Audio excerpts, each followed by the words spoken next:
Hi, hello, this is JulesTheHuman here, and welcome to the JulesTheHuman Anime Hour. I'm one of your hosts, JulesTheHuman, and every week we go out into the world and watch a little bit of anime, and we come back here and talk about it. And today is our first time we're going to be talking about To Your Eternity, an anime that was picked from the chest. We have a ton of anime that we need to go through, some of them added by me, some of them added by Matt, and a ton of them added by you guys, the community, and all of you have put these in there. We have watched so many anime. This is only from season 2. We've already watched a ton more. This is ranked here S through F. We rank it at the end. Once we watch it, we tell you if it's good, whether it's worth it, whether we hated it, and then we pick a brand new one. And today is the very first time we're going to be talking about To Your Eternity, and I'm super excited. Hello, everybody in the live chat, either on Twitch or on YouTube. Hello, nice to see you. But I don't go on these anime journeys alone because I go with my co-host, Matt Galley. Matt, how are you doing this week? I am doing so good. I definitely am not emotionally recovering from our viewing this week to any capacity. It's been, it's been good so far. I'm enjoying what the story as it's being told. I have a lot of thoughts. I want to get to that. I want to start talking about this one because it's definitely a bit of a unique cookie. I mean, we've dealt with things with heavy subject matter before, Sure. to like good and positive effect of whether or not it's handled with taste. And I definitely think it's been an interesting viewing so far with this one because it's in these 4 episodes alone. There's a lot of concepts that it dives into, a lot of stuff that really kind of can transcend the medium itself and open doors for larger conversation. But I definitely want to stick to the scope of what the anime is putting forward as far as it being a product of entertainment to be consumed. Sure, definitely not. We won't dive too deep into life and its meanings, I guess, but To Your Eternity was put into the chest, and a way that you can do that, put an anime into our chest here, is by giving a $5 super chat on YouTube or 500 bits on Twitch. That'll get your anime watched in the future. We have so many to go, and they get picked out at random. I gotta take To Your Eternity off of there because we're talking about it today. But you hadn't heard anything about this anime. No, absolutely nothing. I knew nothing, and I didn't want to watch a trailer because that's like part of the fun, right? This is sort of like just literally a grab bag of anime that is chosen by somebody, and we just watch it. And I think part of the fun now that we've been doing it so long is just to be like, let's just take it for what it's showing me. I don't want to have any expectations. I don't want to know what's happening. And I was definitely surprised because, I mean, with the name To Your Eternity, and I see some characters on the front, you have some preconceived notions. I thought it was some sort of romance. I thought it was some sort of love thing because they're going to love to eternity or something like that. And I was like, okay, here we are. And we get what we get. And I'm just like, okay, here we are. Let's get into it. Let's talk about episode 1, To Your Eternity. What happens in episode 1, the last one? Episode 1. A disembodied voice speaks on how they sent an orb down to Earth. The orb copied many forms, first being a rock, then a wounded wolf, and then as the wolf, it begins to wander aimlessly. The wolf finds a boy in a worn-down village, and the boy speaks about how everybody else left to find paradise, and he was left behind to watch over the old. The boy decides to set out the same way everybody else left to find paradise. However, his hopes are crushed as he eventually catches up to the group that left before to discover that this is where their journey came to an end. He decides to turn back with his wolf companion. However, his health rapidly deteriorates due to a wound and exposure to the elements. With his dying breaths, he wishes that the wolf, being the orb, never forgets him. The orb transforms yet again, this time copying the boy, becoming a human. The orb sets out aimlessly yet again in search for stimulation to change form again. Ooh boy, not in my wildest dreams could I expect what this story was gonna be. Yeah. Hello, Cosmo, Papa Jules, and Zaddy Galley, Dad Hair, Be Wild, Jules. Yeah, I don't know. It's getting long. I do need a haircut. It's just kind of wild. Goddamn, that's depressing. Yeah, this episode 1 just hit you in the feels. So first off, somebody's talking right at the beginning, an orb that they cast onto the earth, and whether I'm okay with them never. I'm pretty sure we're going to talk about like the stories, and this is going to be about the stories of the orb.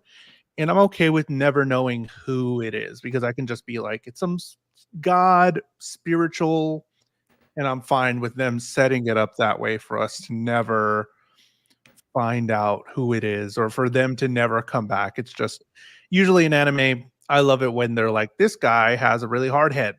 Okay, cool, let's roll with it. They said this orb was cast onto Earth. Okay, tell me the story with it. So I like how it's just here we are, and this is what's happening. And then we For get me, it feels like it's very Yeah. yes and improv. Is Yes. how it feels. Like just go with the story, go with the flow. It's giving you the setup, and it's gonna let's see where it goes with it. Yeah, exactly. Yeah, and then it instantly just sends us to Rock and then to Dead Wolf. And I'm just like, oh buddy, like this is it. Hello Kaylin, thank you for the 6 months. Appreciate it. 6 months on YouTube. Thank you. Appreciate it. Thank you. We get a dead wolf. The orb took on the form of a wolf and became conscious. And the wolf meets a boy who we never get the name of, do we? No. We just get nameless lad here. Mm-hmm. If We anybody get in chat the wants to give wolf's him a name name, because he's talking to the wolf, and the wolf's name is Joan, or at least I thought the it was old Johan. Johan. I was watching in. Were you watching in English? For this episode, yes. I was watching subtitled, so I was reading it as Joan. But if the English is Johan, then it was Johan.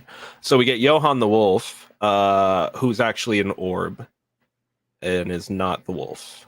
And then it's just like I feel like the boy would have like I don't like it's prime for a second. I thought it was definitely gonna go into um like the Thing route where this orb like all of a sudden is like assimilating people and becoming people and then like pretend like I don't Taking know over where their it was life. going. Sure. But it was like it I liked the direction that it went with where like the orb is just like this.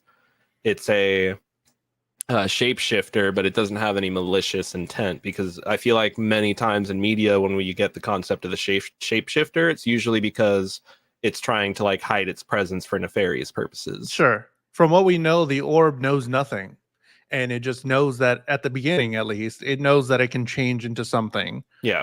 Or But then doesn't we even get, you know know, we I like how the show I didn't talk about it at all. Also, this recap of this episode is like a very brief explanation on what the show's trying to like really convey, but I can't express how like there's so much in the episode that makes it very dense and makes it feel like it wants you to just care about moment to moment what's going on, because you get the moments of like with when the orb finally gets into the little hut, you know, with the fire cracking and popping, and the narrator's like, it doesn't know like why, but it finds this space alluring and it wants to be here. Like just moments like that, I'm just like, that's just such a great written sentence. I don't know, like it just hits me in a way where it's just like you forget how for me it's a reminder on like how there's a fly in here, sorry, it's distracting me, easy it is to just take the little things for granted, the little pleasantries and luxuries that we do get to exist with, but we just take for granted because they're just there, they're always present. But Definitely. here's like something that's of like, you know, a full grown being that's like experiencing all these stimuli for the first time. It's just a very intriguing concept. Cosmo says it's like they sucker punched you in your heart and didn't stop hitting you. Yes, definitely. So an orb like a circular light, like it's more like a pearl, like just a big pearl, and it just shapeshifts into a rock at first for I guess millennia, and then it a wolf dies on it, and then it shapeshifts into a wolf, and the orb is Ditto, definitely for sure. Ditto dumper. I do love that those moments where it's just like figuring out sort of life when they meet together, and we find out that his group of people have left. He has to stay behind and take care of the oldies that I put. I just put the oldies. Um, Johan, they left 5 years ago, and my first initial, I knew it was going somewhere, and like you're saying, there's a lot of little things in this because he's constantly talking to Johan the Yeah. dog, And that's the, like and that's also, yeah, a good point, is that this whole first episode we largely just get this one kid talking to Johan, but like essentially like Johan's not saying anything back other than giving him like, glancing glares and stuff. So the kid is but just, for all intents and purposes, talking to himself.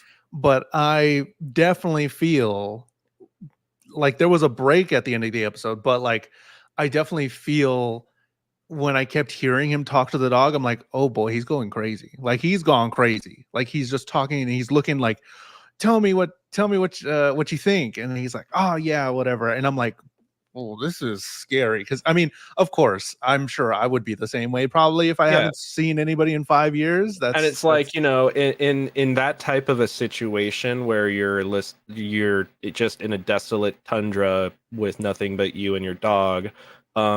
Humans are social beings. We crave interaction with other people, and being in that isolated setting, it does drive people crazy. And that's again why I was saying The Thing. I felt like we were going that route with it, is because that movie is set in like a research lab in the middle of the Arctic. You have movies like Alien that are set on space stations out in space where no one can hear you scream. So it's just like, it's got that very desolate initial greeting. And I'm just like, where are we going with this? But then you get this super upbeat, plucky kid who is just super optimistic about everything really in this completely desolate situation. So like, dangerously positive. dangerously positive. So you want to root for him and you want to see him get through the situation. But it's like, as situations are even turned sour and he kind of has a lack for the reality aspect of it, immediately, I immediately go down the route of, something's going to happen. Like he's not going to make it, or I thought that's where he was going to like just try to keep going and then die out there, but he decides to go back. And then I'm like, is that really like where we want to drive the plot, like back to where we started, for like, so to speak? But then it just, Because you didn't think that they were going to kill him off in episode 1. yes, in a way, but like, again, as all the stuff happens, like he falls in the river and he's like, oh, I'm so clumsy, and I'm like, he's about to freeze out there, he's wet in that like freezing cold weather, and then it shows the stab in his leg. I'm like, it's really just trying to This kind of like compound bring it. the energy out of the situation, but you Yeah. see him keep trying to press through it with his positivity, and it's like, you want to believe in him, but it's just like, even the way the story has been presented thus far, it's like, we know the story's about the orb, so it's like, I'm convinced this guy's gonna die well before he dies, well before like he has like breaking point. So I'm not saying that makes it bad, but it's just like, I want this kid to make it out of the situation, but I know he's not, and so that's why it's just like, it's heartbreaking for me to see him be so upbeat through the situations that he gets presented with. It's like watching your Oregon Trail caravan start to slowly succumb die to dysentery and stuff. Yeah. It's like, oh fuck, man. Yeah, it's gonna end. It's Yeah. gonna happen. Cosmo asks how old is child. He's in maybe like 12, 13, maybe 15 at the most. Yeah, maybe 15. I would say. But yeah, some of that stuff where we get his hero's mortal wound with the leg thing, and he falls into the river, like you said. But some of the most emotional stuff is just like me thinking for him and being like, come on, man, you got to take it back a little bit, because he's just insanely positive. He's like, no worries, I'm going to do this. I'm going to continue. I'm going to do this. And then the next thing happens and he's like, it's fine. It's fine. We'll just go back. We'll try again later. And it's like, oh, come on, man. Like, it. I want you to admit it. I really hate to break it to you, bud, but they're not coming back, and they did not find the place that you want. Even with the little X over the arrow, and then him finding all of their thing where they most likely died. That was his group, and it's like I just feel so sad for Yeah. him. You And when know, he's saying like we'll go back and we'll try again, I think that's him, like, he's trying to stay positive, but I think it's him like kind of, it is him accepting defeat. Like going back is the accepting defeat. And even though he's saying we'll try again, I think in the back of his mind he kind of knows that he's pushing himself to the limits, and that was the shot. Because like he even said, if we stay here, we're gonna wither away just like the huts did. so why not try? Yeah. So he knows that there's nothing left, and even like as he's there, like they go through the last of the food and stuff, and he's like, "Oh, you're hungry? Like I'm gonna make you some food," and he's like using the last dried fish that he has and stuff, and it's just like, you just come on, like it's just heart crushing. The music is insanely The emotional music throughout this is whole thing. so It's good. crazy. And honestly, I was just really close. I was really close to just being like, fuck, this, I'm crying here, you know? Um, the kid ends up dying. He says, remember me. And Johan continues on and takes the form of him to never forget him. And the orb continues on and just walks out. And it's just like, as in episode 1, this is insane. It was a perfectly really great contained story with not a whole lot of elements, but a lot of emotion to it, to what they're showing you, because we didn't even get the guy's name, but we felt everything. We felt all of his emotions. We felt his hardships and his sort of toxic positivity, I guess. And we wanted more for him. And I think it was really good at pulling you in as an audience member. So episode 1, I didn't know where like the show was going to go from here, but it really set the stakes, one, and really showed us like, okay, be prepared for an emotional ride, because Mhm. here it is. We're going to take you there.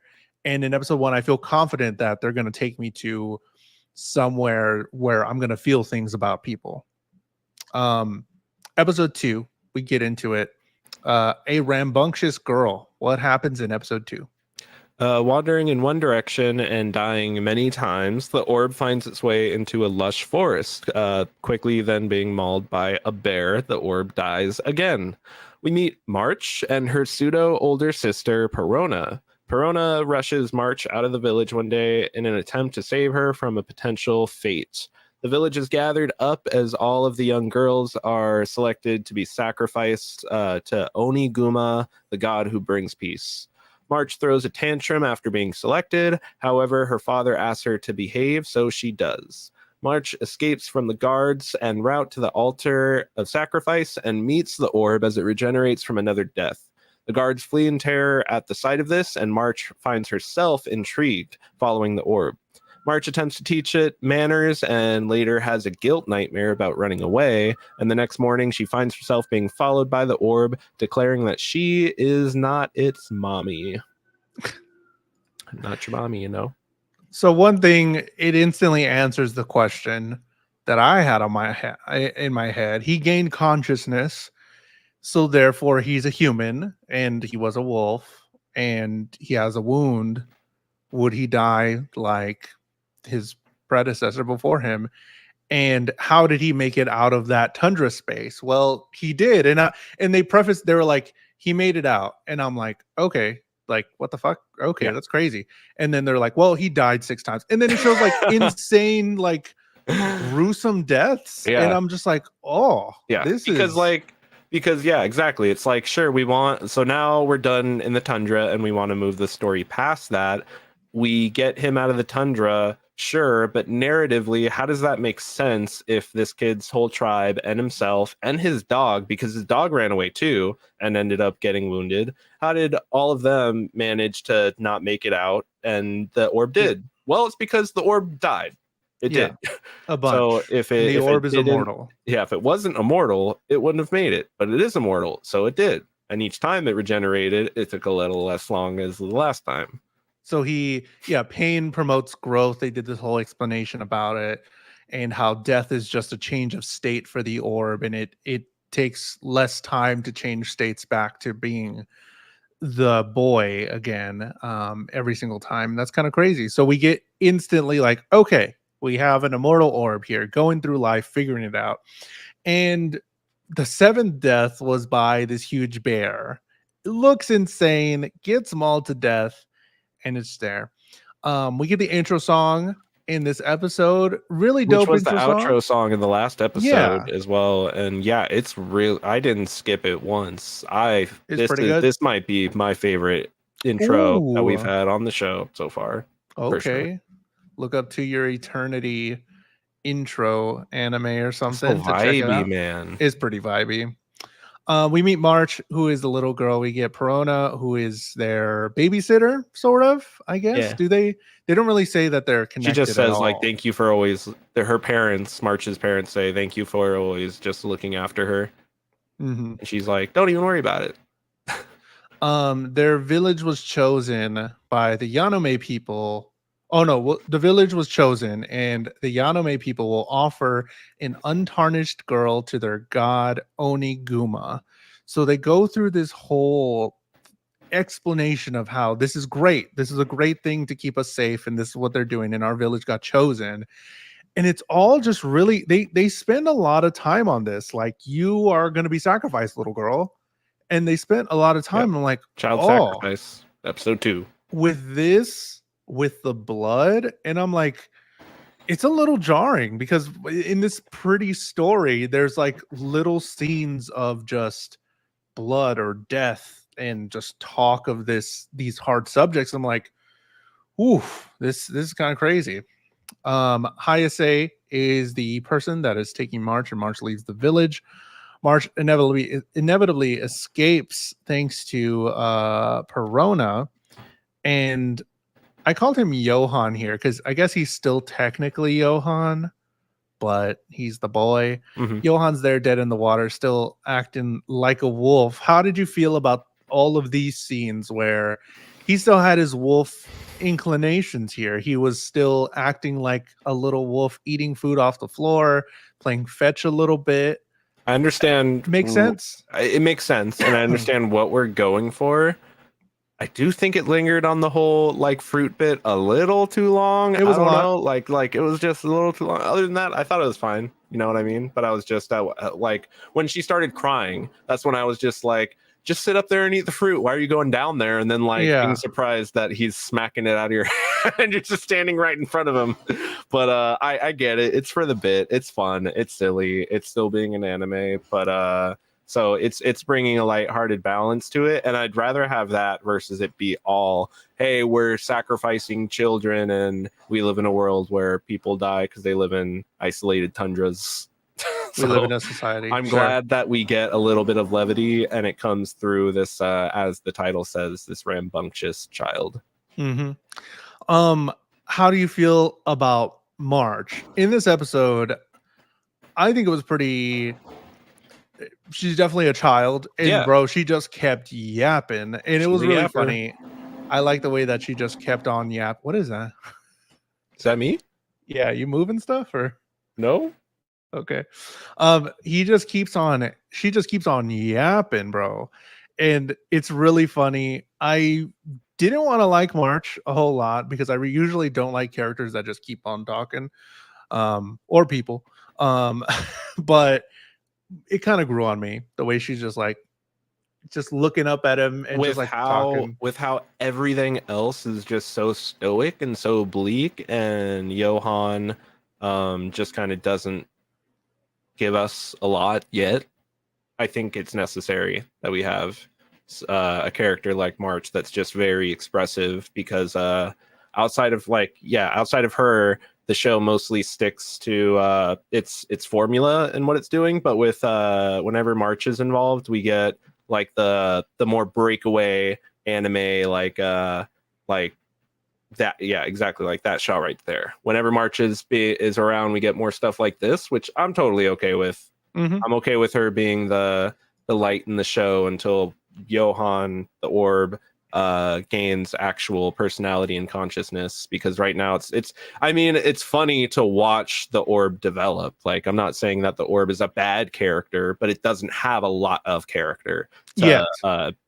Exactly. So I feel like pairing it with somebody like March, who's very expressive. I think it's a perfect, like, you know, the concept is perfect. You have a kid who like really wants to grow up and be a parent, but they're being chosen as the sacrifice. But then comes along this like you know, this vessel. Like she says even at one point you looked like an empty husk laying there, and then you all came together. So this husk of a being really for March to kind of leave an impression upon. And by the end of these 4 episodes, we can already see that, you know, she starts to break through to it in different ways. So that makes me think if he was in the wrong hands to begin with, it could have ended up bad. Yes. Because it's literally just taking in information. And it just so happens that the boy was a good boy and March is a good girl. And if that was changed at all for some reason, it could have been bad at the start for the orb, or you know, for humanity. Who knows? Because we have an immoral being that, you know, in the wrong hands could have been molded very differently at the start, and that could have been And it pretty seems like catastrophic. it seems like whoever it was that sent the orb down wouldn't like interfere if that was the case. Yeah, He seems just more intrigued at like it's a science experiment type aspect of it, where he just wants to, you know, plant the seed and see what happens, you know, taking notes, watching the ant colony grow, so to speak. But he's like, I'm hands off about this. I'm gonna look into it because I didn't think about it till now. I wonder if this is like some sort of old Handmaid's folklore of Tale or some something. Yeah, kind. Yeah, like I could see something that. that's, you know, been passed down through generations and it's changed forms as well, like the orb. But like if this is like a story, yeah, this is a The orb is story. actually the Yeah, the orb is actually the story that's been told throughout time of the orb. Um, episode 3, a small evolution. What happens in episode 3? March names the orb Fushi, and the guards left with Perona are attacked by Oniguma, leaving Perona to flee and then pursue March. Hayase takes March with the guards and guides her back to the sacrifice area, while Perona crosses paths with the orb only for it to continue moving forward. Oniguma arrives at the sacrifice location after all is set up, and Fushi finds their way into the path of Oniguma and manages to fight and take him down after turning back into the form of Johan. Hayase plans to take back March, Fushi, and Perona to their home nation, Yanome. Oof. And the wolf talks, bro. There you go. Uh He talked with the boy too at one point, I think, even, and the boy didn't really react to it, and I thought that was kind of weird. Wait, what? When the boy said, like he's like, let's eat the rest of the fish raw, and then he's like, you just have to bite at it, see? And he does it, and then the wolf like bites at the fish head, and then it opens its mouth and it goes, see? And he's just like, and then that's the last that was ever brought up. I think I missed that. It's like I can't I totally forgot about it till right now. Dang. Yeah. So we get a name, Fushi or Fu, and we see this huge ass bear, bro. This is their god. This is it. Oniguma. Fuck, man. This bear insane. I'd worship him. If not It's friend, then crazy. my friend shaped. He has so many. That boy wide. He has so many arrows in him. People have tried to kill him, but March gets set up to be sacrificed, and Fushi goes in. Like, it was really crazy. Like, that was another question that they showed and didn't tell. Like, he can go back to his other forms, I guess.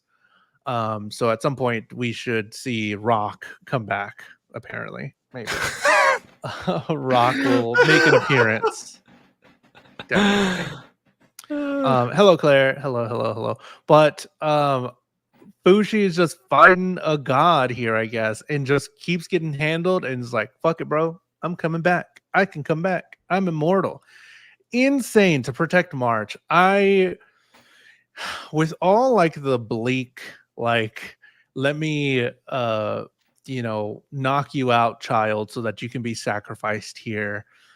seeing the resilience of this immortal being is pretty cool. And them fighting for the side of good and for this child is actually pretty cool. Mm-hmm. Um, And it does give us, a pretty cool fight scene, which, we don't get a lot of action in this show, but it gives us something here where I'm just like, I like what I'm looking at. I'm like, I'm entertained by it. And it's just yeah. the way that the orbs form like unspins and like respins itself. It looks really cool, and it's a cool way of doing it other than just like going for the body horror, like turns into amorphous blob and then is something else, and I'm just like Mhm. but the orb is like and it's like all quick and it's just super cool. Reminds me of I'm forgetting his name, but one of the My Hero characters. Oh, I don't know. I It's didn't okay. finish it. One thing that I noticed in this that has happened before, and I don't know if they really explain what it is. The orb's hair sort of does like this shock ripple effect when something happens. What do you think that represents? Because I When it think gets new stimuli. oh yeah, definitely new information. Something changed within the orb, and it just Yeah. sends. And this is It's like the first time it's like biting into something. Maybe it's the stimuli of like tasting blood, tearing flesh, teeth ripping into something that's alive, the sensation of fight or flight, being put in conflict with something where your life is truly in danger. Because before, all the times that it died was at a like a little fumble, other than the time that Oniguma managed to catch it by a little surprise. fumble. That man's back was like bent backwards Yeah, at well, one of the like, deaths. but it's like, that how did that happen? He slipped Yeah, off of, a high place cliff. and, fell. It was never like showing him be like cut down by bandits or eaten by plants or anything like that. So it's just up until now, nothing that's been damaging it has been really from another living thing with malicious intent. But this is the first time it's in like an actual open conflict, so to speak. So, Why do you think he protected her? Do you think he like did he know more than this thing gives me food, or that probably this not. thing, yeah, or like this thing I don't um know, because it's is like, like the boy because this thing gave me food and is and talking that at that too, me. we did like that's another question, is like, when she was giving it so much food, why did we get the pupil of the boy for a second come Hmm. back to purple before it went green again? That's another question where it's just like there's a lot of territory that the show can still explore as it moves forward. I'm okay with us getting like our own interpretation of it, at least early on while it's still developing. Yeah. Like I'm fine with us like just kind of rolling with it, like giving us some sort of thing and have us come up with our own idea about it, like with the ripple effect of their fur going like, oh, what is that? Like you're saying, I think it's more of this being is attacking me, and I don't, does it feel pain? Yes, it says that when it turned into the hurt wolf that it felt pain. Like it's felt the sensation of pain. Maybe it feels pain and it doesn't like register pain in the same way that we do. And that's also what I was Because it's going a to say, is that state. like when it turned into the wolf, it said eventually it was able to kind of just copy the wolf's mannerisms or the wolf's actions or whatever. And as we see, when it like gets a little bit of a little ember on its nose, it like whimpers like a wolf would and falls over. And it just makes me wonder, like, because it turned into a human, does it now have the cognitive capacity that like Well, humans have, or does it still have like the cognitive capacity of a wolf? Or from any form, does it have the same like cognitive capacity? I think because when it turned from rock to wolf, it said it gained consciousness. So I think it changes to what it like it ups itself every time he changes to the thing. Hmm.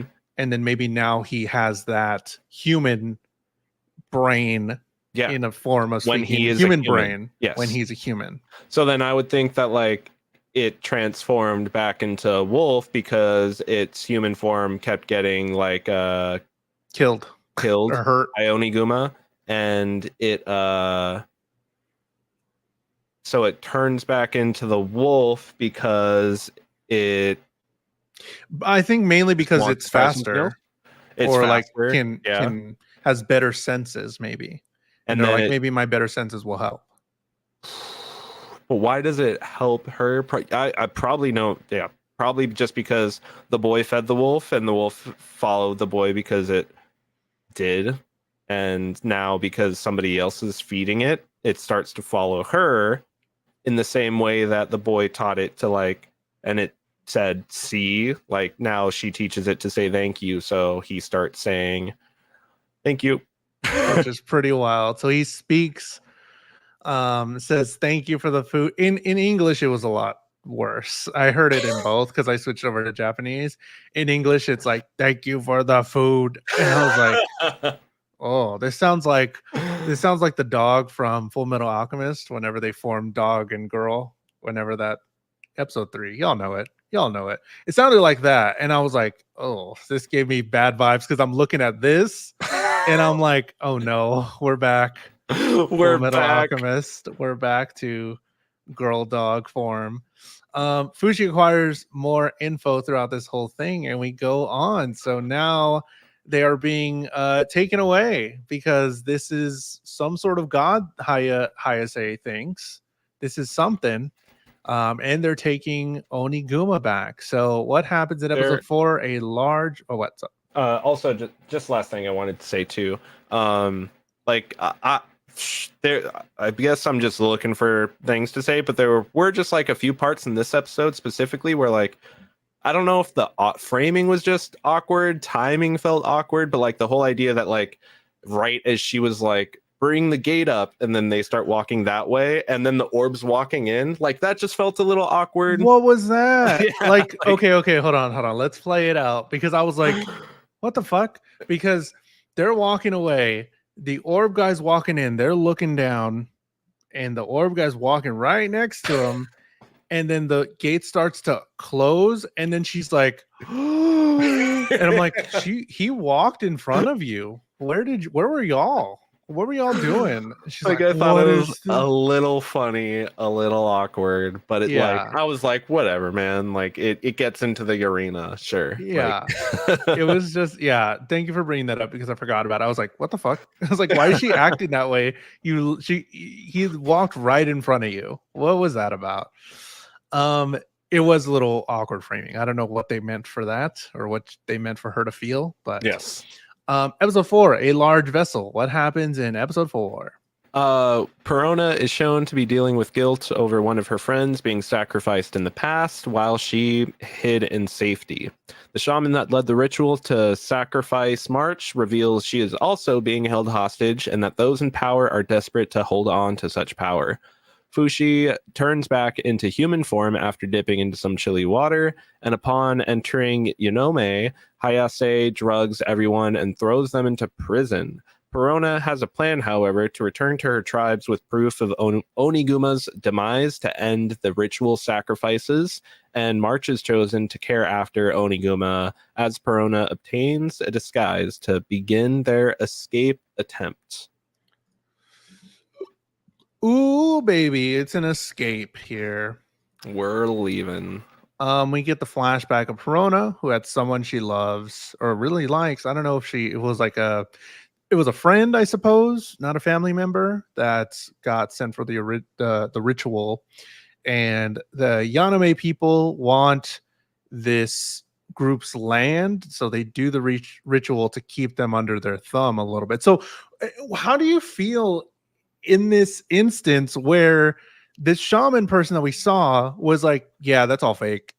Everything here is fake. Everything your little tribe thinks is all fake. And I'm like, it sucks for me as a viewer. And I'm like, oh, everything we just saw was like, this I isn't for a mean, thing. But then it makes me like, that sucks for them. Like, Yeah. like it makes me feel empathy for them. Like, oh Yes. shit, that sucks. I feel bad for the villagers, but I don't necessarily feel bad as a viewer because it's like, for me, it's like, oh, there's like something bigger going on. Sure. Because me as the viewer, I don't know. I just feel like, obviously, if they're doing some sort of a ritual sacrifice for children, like, it's trying to paint it with a very bad sense of morality. Like, this is, this isn't Sure. good. But it's like, we see these tribal people, so we feel like it's, I'm forgetting the name of the term, but the theory where people in caves, if you show them shadows using light on the walls, for them that's reality. They don't know that there are Mm-hmm. people that are making puppets with the shadows. Or you could go into the Alice in Wonderland, the person who's actually behind the cape making the big head talk, behind the curtain making the big head talk. Alice in Did I say Wonderland? Alice in Wonderland? Wizard of Oz. Sorry. I'm going too fast for my own good. Sure. But just that reveal for me, it equates itself to that, where it's just like, Okay. you have these people who this is what they know, and then as we go into Yanome, and March wants to send the letter, and the guy's like, the lady whispers like, nobody knows how to read or write, and then she's showing them And that show he shows the picture of the regions, and he's like, see, there's all these different villages, and then Perona's like, what map is that? And then she snatches it and rolls it up and changes that the was topic. It's all like, you feel the bigger conspiracy growing right in front of you. And for me, it's like, it's intriguing. It's like, okay, we have this story about the orb, and we're still keeping the orb involved, but now like there's such a different way that this story can tread into as we get introduced into Yanome. that scene. I thought it was going to be a nothing scene, like her just walking around, like whatever. Send a letter to my parents, and it's like, no, we're supposed to pretend we're still alive. And I thought that's just what it was going to convey. It conveyed so much in such a little bit of time, and I loved it. I loved that they were like, oh, well, nobody in your village can read or write. It's like, okay, that's one step that they're pushing down on them. And they're like, well, here's all the villages, which one she's in. And they're like, huh?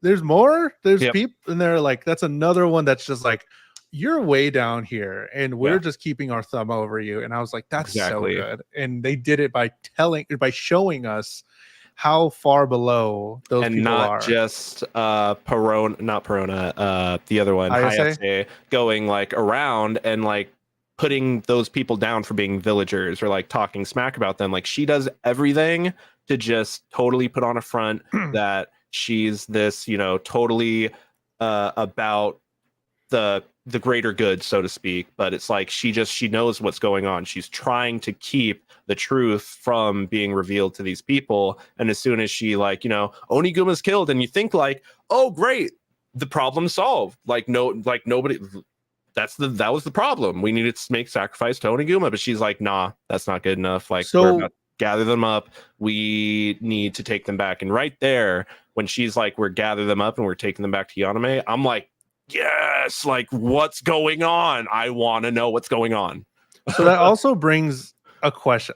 We don't have much time, but like, there's so many really cool questions. Like, what they seemed super surprised, and they even questioned, is that Oniguma? And for all intents and purposes, it's a huge bear. Like, it's an abnormally large bear that was grown. I don't know why, but like, when they set this into place, it just so happened that there's a big bear there, right? Like, when they set this into place, they were just like, oh yeah, Oniguma, we need to take one of your kids, and this is helping you. This is what you all need to stay protected. And all the villagers like, okay, thank you so much for this. Let me give you our crops and stuff. And she even sorry, go ahead. No, but do you think they ever had an actual like Oniguma? No, that's what I was about to say. Something? That's what I was about to say. In her whole Payase's whole explanation, she even says like, we're gonna tie you up, we're gonna put you at the sacrifice location, and we're gonna leave before Oniguma even shows up. And right there, I was like, nah, How do you know what's happening? You don't even know that the sacrifice is going to Oniguma. You go up there a year later to clean To up the bring the body. bones. Anything could have killed them. Yeah. There could have been a mountain lion that wandered in and killed them. What are you talking about? We leave before Oniguma shows up. That's where I'm just like, this is all totally bunk, man. It's a ruse. It's a lie. What are you talking about? I will say, when it shows the bear that we're to believe is Oniguma, I am like, God damn, that's an abnormally large, freakishly large bear, I would say. Like, I am. Is that? Because all the guards were like, wait, is that Oniguma? We've been. Yeah. And that's where, like, again, that's where the guards that initially encountered Oniguma that were guarding Perona, they like one of them starts shooting arrows at it, and I'm just in the back of my head, I'm like, if you knew that was Oniguma, why are you shooting arrows at it? You know you can't kill it.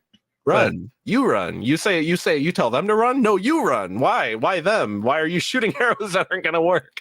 So again, there's a few silly things that happens, but it's to do the whole conveying through things happening and not through just saying it, and I appreciate the attempt at that.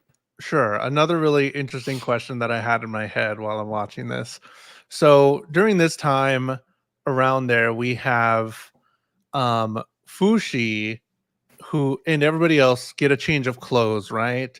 But when Fushi becomes a human, he's human with the clothes on him, because when he changes back to wolf, he's wolf with fur, not with clothes on. So whenever he turned into human, he had the clothes on, but then he changes clothes.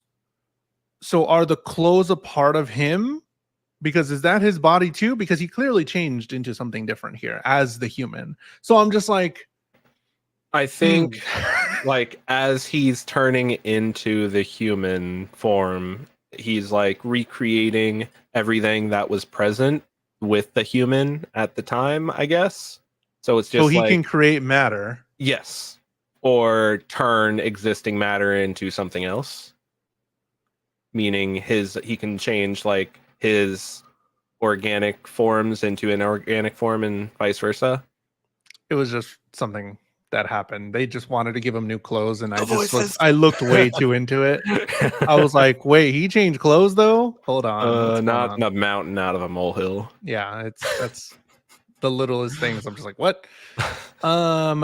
So we get Fu, who is captured, and they're like, this is an immoral being. Here we are. And they send people out to kill him, and he copies their ability, and he makes a spear. Yeah. And I'm like, oh, this is just next level. Like, this thing could be so dangerous. My mind instantly went to there. Yeah, like, he just created a spear in his hand and then stabbed a guy because he saw him being stabbed before. Yeah.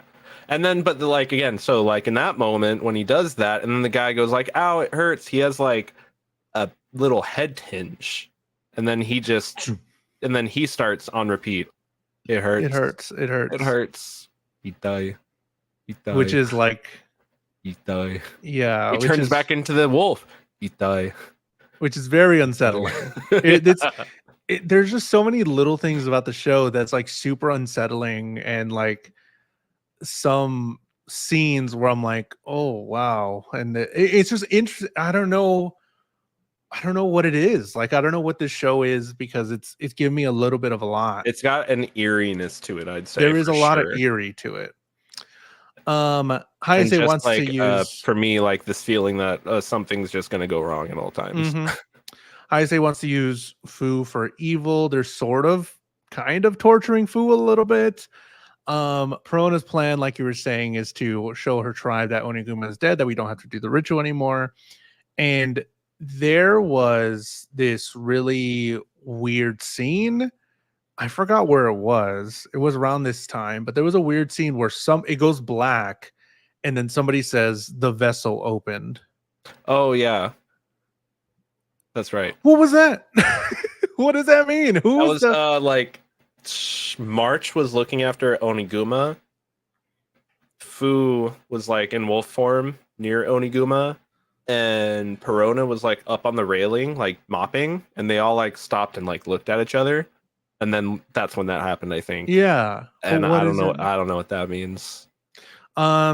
Kalen says, I think he was mimicking Oniguma when he says it hurts because of all the arrows.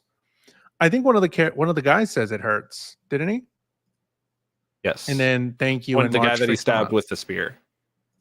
Yeah, so he's heard all of these things. Like March is so confusing. Like March has said thank you, so he mimicked thank you. The guy that got stabbed said it hurts, and then he mimicked it hurts. But he also like had a headache tinge. There's like a ding like a thing in his Mhm. head when the guy said it hurts. Or Mhm. when he stabbed the guy. It was either upon stabbing the guy or the guy saying it hurts. It hurts. It was one or the other. I can't remember when Mhm. exactly it happened, but right then in that moment. And then he started. But he was saying, I think I know what you mean, where he was saying it because Oniguma has all those little things all Oh, over him. yeah.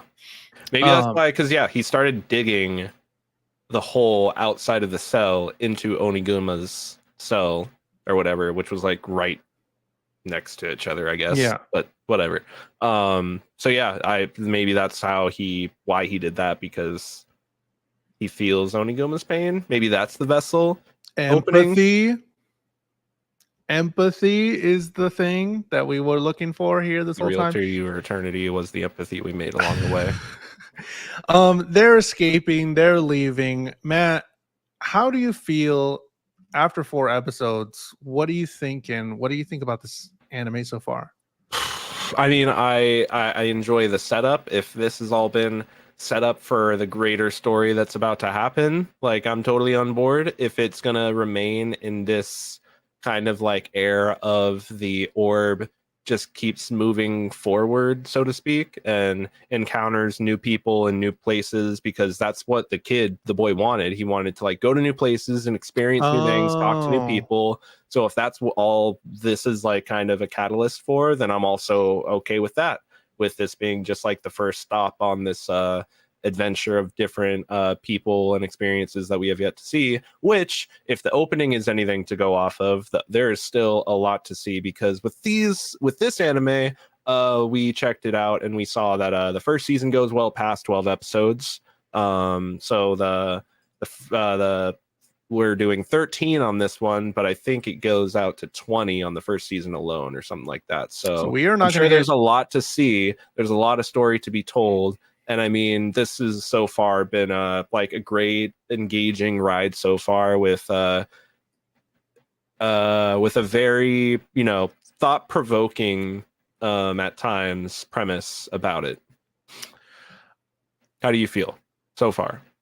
Yeah, I think I was hooked on episode 1 because, I mean, even if they shoveled shit in episode 2, 3, and 4, it would be very difficult for me to be like, I'm done with it. Episode 1 was just so good to me, like such a good introduction to a story, and that's kind of what I like. I like when some of my favorite shows have done this, where there's like just a bottle episode and it's just maybe not even of the characters that are the main show, really. Oh, Like Doctor easy, Who. easy. Avatar: The Last Airbender, Zuko Alone, season 2. Okay. Got you. Yeah, I'll watch that, I guess. Doctor Who has done some of them. I know what's the one? Oh, Sandman. Sandman episode 6 or something. Sandman's not in it at all. And it's just these characters we meet, and they build a thing and they make you feel thing. I'm like, this is the best episode of the show. And the guy wasn't even in it. And like this episode 1 gave me those vibes where I'm just like, these are two characters we just met and here we are. And it's insane. And I really loved episode 1. The story is interesting. I do want to focus more on the orb, but I like you're saying, if it is the first stop on many, I'm okay with that, because I think this little confined story only has so much to tell. And then after that, I would like the orb to be like, all right, see ya, gotta go, gotta keep Yeah, walking or whatever. I'm like, okay, exactly. if they do that, I'm fine with that. I'm fine with him meeting new characters, going through life, picking up new emotions along the way. Um, would you have watched past episode 3? because that's usually where they say, yeah. I mean, I feel like I'm in the same boat with you, where past episode 1, like, I mean, obviously, I still want it to be entertaining. I still want it to be engaging for me past that, but it gave a very strong first step, and I feel like because of that, the small like little things that I've mentioned along the way haven't really taken me aback so far, because the first episode was so impactful, and it's been able to follow up in reasonable ways that are keeping me invested for sure. Mhm. Yeah, I definitely think I would have gone on if I'd watched this in the wild alone. But yeah, that's the first 4 episodes of To Your Eternity. Next week, we're gonna watch 5 episodes. So watch 5 episodes this week, 5 through 9, 5, 6, 7, 8, 9, 5 through 9 this week, so we can get through like the first couple arcs. We're gonna finish on episode 13, kind of like how we did last time. But watch episode 5 through 9 of To Your Eternity next week, by next Wednesday, and we'll be here live to talk about it. Matt, where can they find you on the internet? You can find me on my socials at it's Matt_Galley. If you'd like, you can follow me on my YouTube at Matt_Galley, where I plan to post in the future. Jules, when we're not here talking about the wonderful anime we're watching, where can the people find you? At JulesTheHuman, at JULES the Human on all social media. You can watch the podcast on YouTube, and linked in the YouTube title is where we put up the VODs now. I edit them a little bit, and that's where you can see the long form if you don't watch it live or anything. You can watch and subscribe to that channel. You could also watch this podcast on Spotify. We have the video version up on Spotify. And you could do that when you're in the car, when you're on the way to work, whatever. You could listen to us, listen to past episodes, all the anime we've watched already. And yeah, find us on the internet, and find us next week here talking about To Your Eternity, episode 5 through 9. I'm excited. I'm excited to keep watching. But we'll see you next time. Bye. Bye.